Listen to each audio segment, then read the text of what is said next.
Muito bem, olha, Paulinha e Adriles, queria dar meu depoimento aqui sobre o Lacombe. Eu gosto muito do Lacombe, achei ele um Gostamos. profissional absolutamente competente, íntegro, ético e sempre jogou a real, dizendo, olha, eu sou um cara conservador, eu acredito nisso e eu não vejo nenhum problema em relação a isso. Eu valorizo muito mais esse tipo de posicionamento do que aquelas pessoas que se dizem imparciais, mas na realidade são absolutamente parciais. Então eu queria desejar todo o sucesso do mundo ao Lacombe, fiquei triste mesmo por esse episódio e eu tenho certeza que para qualquer lugar que ele for, independente do projeto que ele escolha, vai ser um projeto bem sucedido. Adriles.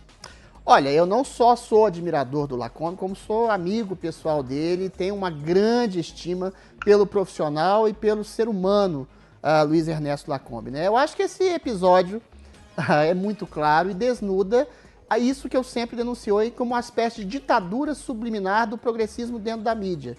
Isso é feito pelos donos do poder das mídias? Não.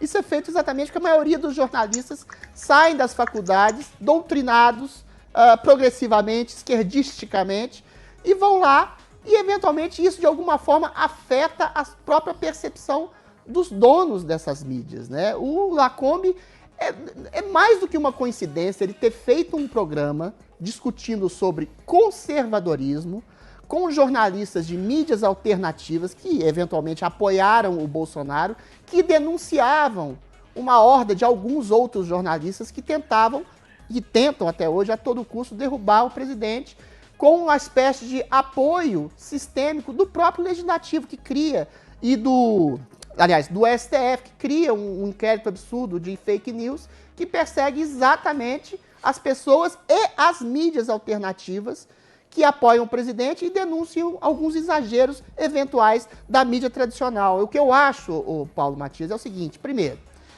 para você perseguir a verdade, para você achar a verdade, que é o principal pressuposto de todo jornalista, de todo veículo de comunicação, você tem que ter pluralidade de percepções de mundo. Essa pluralidade tem que ser traduzida em pessoas que têm diferentes visões de mundo.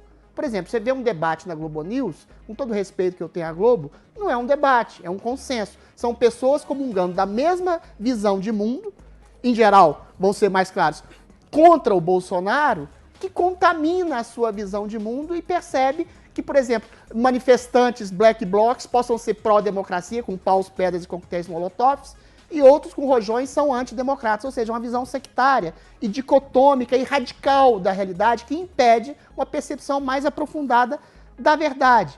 Você percebe isso na própria mídia com o Congresso em Foco, que são as votações de jornalistas que elegem, por exemplo, os melhores legisladores do país. Sempre dá PSOL, PT, PDT, Rede. Ou seja, essa ditadura subliminar da mídia, que é, sobretudo, encampada por essa guerra cultural ideológica, que é feita de maneira assimétrica nas universidades, que formam militantes de esquerda que adentram as redações, transforma exatamente isso. Só que hoje a gente tem um governo conservador que espelha a maioria de pessoas conservadoras no país. E aí essa guerra cultural se torna mais evidente.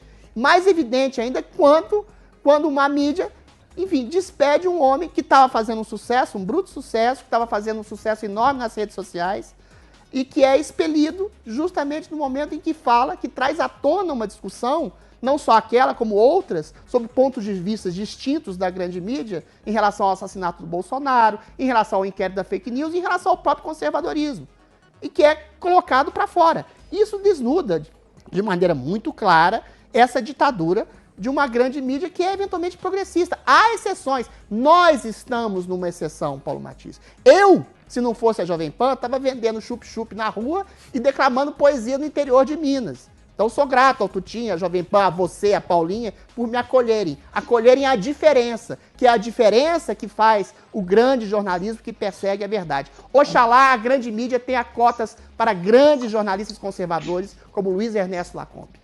Muito bem, Adriles. Acho que esse episódio realmente reforça a pluralidade necessária, democrática, que a gente inclusive vê aqui no Morning Show. A gente às vezes discute, briga, mas no final do dia a gente sempre sai para almoçar, a gente conversa, a gente se preocupa um com o outro. E acho que a gente precisa aprender no Brasil de uma vez por todas que você discordar não necessariamente significa você ser inimigo da pessoa, né? Essa maturidade democrática, a gente ao longo dos anos, se Deus quiser, vai aumentar e vai crescer com isso no Brasil. Eu não tenho dúvida que é só assim que a gente vai conseguir. Mas tem que ter gente para discordar também, né, Paulo? Senão todo mundo não discordando aí fica difícil.